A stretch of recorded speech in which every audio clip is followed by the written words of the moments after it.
106ാമത് കത്തോലിക്ക കോൺഗ്രസിൻ്റെ ജന്മദിന ആഘോഷം അരുവിത്തറയിൽ നടക്കുവാൻ പോവുകയാണ്.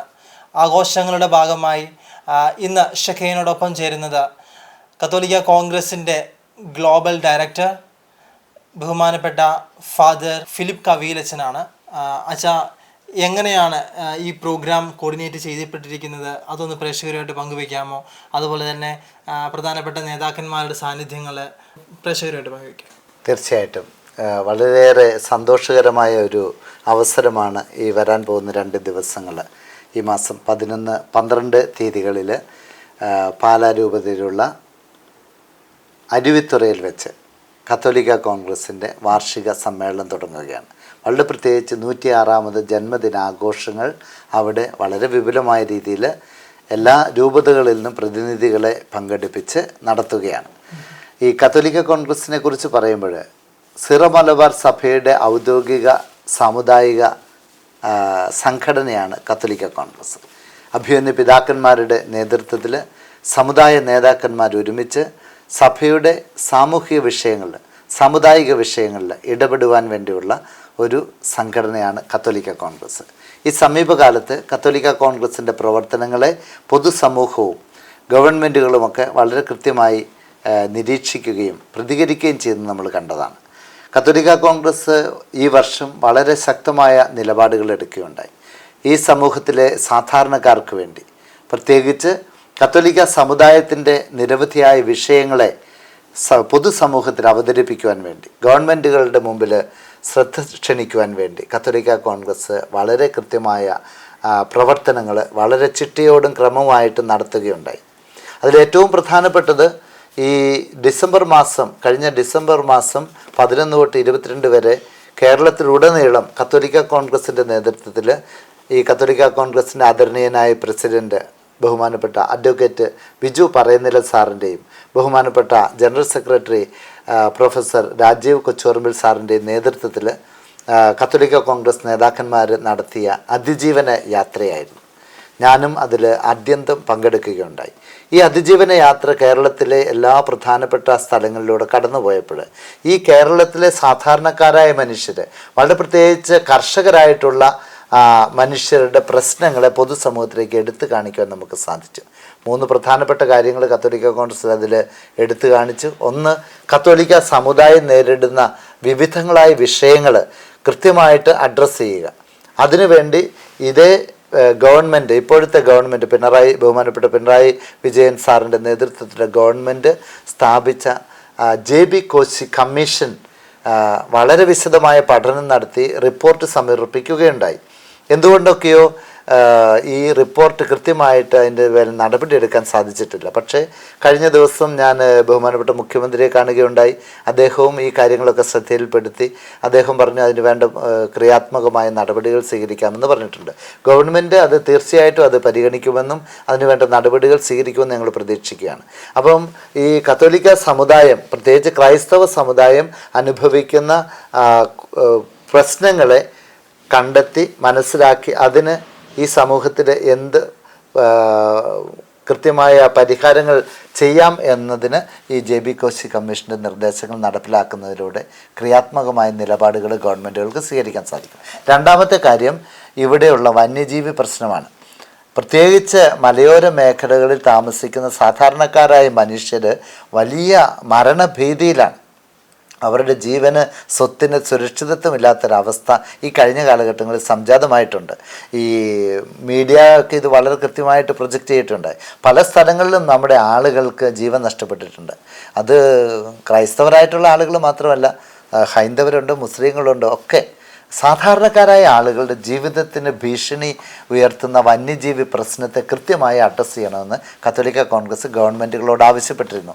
അതിനും വളരെ ക്രിയാത്മകമായ മറുപടിയാണ് ബഹുമാനപ്പെട്ട മുഖ്യമന്ത്രിയുടെയും മറ്റും ഭാഗത്തുനിന്ന് ഈ അടുത്തിടയ്ക്ക് ഉണ്ടായിട്ടുള്ളത്. അത് ഞങ്ങൾ സ്വാഗതം ചെയ്യുന്നു. ഉദാഹരണത്തിന് മാതൃഭൂമിയുടെ ഒരു ഫോട്ടോഗ്രാഫറെ ആന ചവിട്ടിക്കൊന്നത് നമ്മളൊക്കെ വായിച്ചു, കണ്ടു, അറിഞ്ഞു. അങ്ങനെ വളരെ ദാരുണമായ സംഭവങ്ങൾ നടക്കുന്നു. ഇത് കത്തോലിക്ക കോൺഗ്രസ് അതിജീവന യാത്രയിൽ കഴിഞ്ഞ ഡിസംബറിൽ ഉയർത്തിയ ഒരു വലിയ പ്രശ്നമായിരുന്നു. പിന്നെ മൂന്നാമത്തെ ഒരു പ്രശ്നം എന്ന് പറയുന്നത് ഇവിടുത്തെ കർഷകരുടെ ജീവിതം പ്രതിസന്ധിയിലാണ്. സാധാരണക്കാരായ കർഷകർക്ക് ഒരു തരത്തിലും മുന്നോട്ട് ജീവിക്കാൻ സാധിക്കാത്ത വിധത്തിൽ നിത്യോപയോഗ സാധനങ്ങളുടെ വില ക്രമാതീതമായിട്ട് വർദ്ധിക്കുന്നു.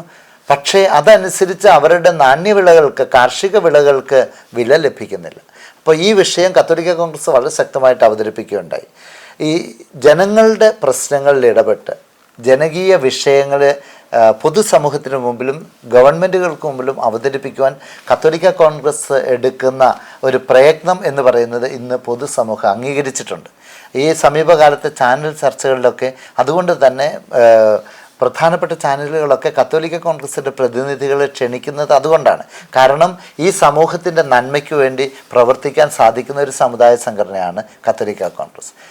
ഈ കൂട്ടത്തിൽ എനിക്ക് ചേർത്ത് പറയാനുള്ളത്, കത്തോലിക്ക കോൺഗ്രസ് എന്ന് പറയുന്നത് ഒരു സമുദായ സംഘടനയാണെങ്കിലും ഈ കത്തോലിക്ക കോൺഗ്രസ് കത്തോലിക്ക സമുദായത്തിൻ്റെ, ക്രൈസ്തവ സമുദായത്തിൻ്റെ മാത്രം ഉന്നമനത്തിന് വേണ്ടി അല്ല. ക്രൈസ്തവ സമുദായത്തിൻ്റെ ഉന്നമനം തീർച്ചയായും ഈ സംഘടനയുടെ ലക്ഷ്യമാണ്. അതോടൊപ്പം തന്നെ രാഷ്ട്ര പുരോഗതിക്കും വേണ്ടി ഈ സംഘടന പ്രവർത്തിക്കുകയാണ്, മറ്റുള്ളവരുടെ നന്മയ്ക്ക് വേണ്ടി പ്രവർത്തിക്കുകയാണ്. ഈ 1918 തുടങ്ങിയ ഈ കത്തോലിക്ക കോൺഗ്രസ് എന്ന പ്രസ്ഥാനം, അതിൻ്റെ ചരിത്രം പരിശോധിച്ചാൽ മനസ്സിലാകും, ഈ കേരളത്തിലെ നാനാജാതി മതത്തിൽപ്പെട്ട ആളുകൾക്ക് ഗവൺമെൻറ് ജോലി ലഭിക്കുവാൻ വേണ്ടി കൃത്യമായ ഇടപെടലുകൾ നടത്തിയിട്ടുണ്ട്. കോതമംഗലംകാരനായ ഷെവരിയർ തരീത് കുഞ്ഞിത്തോമൻ എന്ന അന്നത്തെ MLC നടത്തിയ ഇടപെടലുകളിലൂടെയാണ് ഇവിടെ ഹൈന്ദവരായിട്ടുള്ള ആളുകൾക്കും പ്രത്യേകിച്ച് ഈഴവർക്ക്, അതുപോലെ മുസ്ലിങ്ങൾക്ക്, ക്രിസ്ത്യാനികൾക്കൊക്കെ ഗവൺമെൻറ് ജോലികൾ പ്രാപ്യമായത്.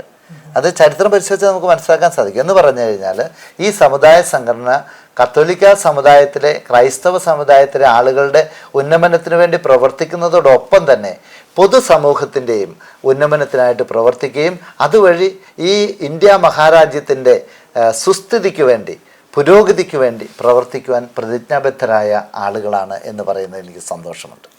അതുപോലെ തന്നെ അച്ഛാ, നമുക്ക് നമ്മുടെ മുഖ്യമന്ത്രിനെ നേരിട്ട് കാണുകയുണ്ടായി. അപ്പോൾ അദ്ദേഹം ഒരു സത്വരമായ നടപടി JB കോശി കമ്മീഷനിൽ ഉണ്ടാകുമെന്ന് ഉറപ്പ് നൽകിയിട്ടുണ്ടല്ലേ?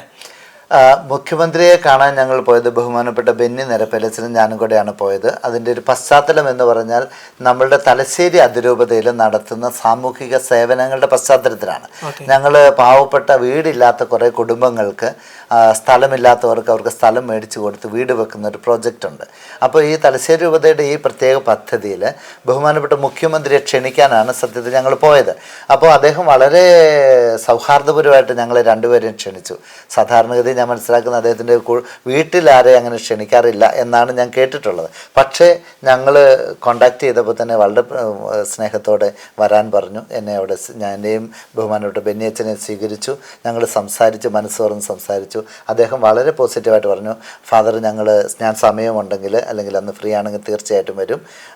അതിൻ്റെ കാര്യങ്ങളൊക്കെ മുഖ്യമന്ത്രിയുടെ ഓഫീസുമായിട്ട് ബന്ധപ്പെട്ടാൽ ക്രമീകരിക്കാം എന്ന് പറഞ്ഞു. അപ്പോൾ ആ കൂട്ടത്തിൽ ഞാൻ പറഞ്ഞു, സാറേ ഞങ്ങൾ കത്തോലിക്ക കോൺഗ്രസിൻ്റെ പ്രവർത്തനങ്ങൾ എങ്ങനെയൊക്കെയാണ്, ഞങ്ങൾ ഇങ്ങനെ കാര്യങ്ങളൊക്കെ ചെയ്യുന്നു, ഞാനതൊക്കെ ശ്രദ്ധിക്കുന്നുണ്ട്, അതിനൊക്കെ വേണ്ട ക്രിയാത്മകമായ നടപടികൾ നമുക്ക് സ്വീകരിക്കാം എന്ന് അദ്ദേഹം ഒരു വാക്ക് പറഞ്ഞ് ഞാൻ നന്ദിയോടെ ഓർക്കുകയാണ്.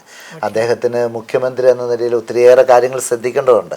അപ്പോൾ അതിനിടയ്ക്കും അദ്ദേഹം കത്തോലിക്ക കോൺഗ്രസിൻ്റെ പ്രവർത്തനങ്ങളെ ശ്രദ്ധിക്കുന്നുവെന്നും അതിന് താല്പര്യപൂർവ്വം അതിന് വേണ്ട നടപടികൾ സ്വീകരിക്കാമെന്നും പറഞ്ഞത് വളരെ ആശാവഹമായ കാര്യമാണ്, പ്രതീക്ഷ നൽകുന്ന കാര്യമാണ്. ഓക്കെ, അതുപോലെ തന്നെ അച്ഛാ, നമ്മുടെ ഈ അരുവിത്തറയിലേക്ക് ഒരു രൂപതയിൽ നിന്ന് എത്ര അംഗങ്ങളെ പ്രതീക്ഷിക്കുന്നു? അരുവിത്തറയിലേക്ക് എല്ലാ രൂപതകളിലെയും പ്രതിനിധികൾ തീർച്ചയായിട്ടും പങ്കെടുക്കും. എന്ന് പറഞ്ഞാൽ രൂപത ഭാരവാഹികൾ, പ്രതിനിധികൾ. അതുപോലെ തന്നെ ഓരോ രൂപതയിൽ നിന്നും താല്പര്യമുള്ളവരൊക്കെ വരും. തലശ്ശേരിയിൽ നിന്ന് തന്നെ നമ്മൾ വളരെയധികം ബസ്സുകൾ ബുക്ക് ചെയ്ത് കഴിഞ്ഞു ഇതിനോടകം. താമരശ്ശേരി രൂപതയിൽ നിന്ന് വരും. അതുപോലെ മാനന്തവാടി, മറ്റ് സ്ഥലങ്ങളിൽ ഇടുക്കി, കാഞ്ഞിരപ്പള്ളി, ചങ്ങനാശ്ശേരി, അങ്ങനെ കേരളത്തിൻ്റെ വിവിധ ഭാഗങ്ങളിൽ നിന്നുള്ള കത്തോലിക്ക കോൺഗ്രസിൻ്റെ നേതാക്കളും പ്രവർത്തകരും അരുവിത്തറയിലേക്ക് ഒഴുകിയെത്തുന്ന ഒരു കാഴ്ചയായിരിക്കും നമ്മൾ 12-ാം തീയതി കാണാൻ. ഏകദേശം ഒരു എത്ര ജനങ്ങൾ നമ്മുടെ കത്തോലിക്ക കോൺഗ്രസ്? ഞങ്ങൾ ഒരു 1,00,000-ഓളം ആളുകളെയാണ് പ്രതീക്ഷിക്കുന്നത്. 1,00,000. അത് കാലാവസ്ഥ എന്ന് മോശമായില്ലെങ്കിൽ എല്ലാവർക്കും വലിയ ആവേശമാണ്. കത്തോലിക്ക കോൺഗ്രസ് എന്ന് പറഞ്ഞാൽ കത്തോലിക്കൻ്റെ ഒരു ആവേശമായി ഇന്ന് മാറിയിട്ടുണ്ട്.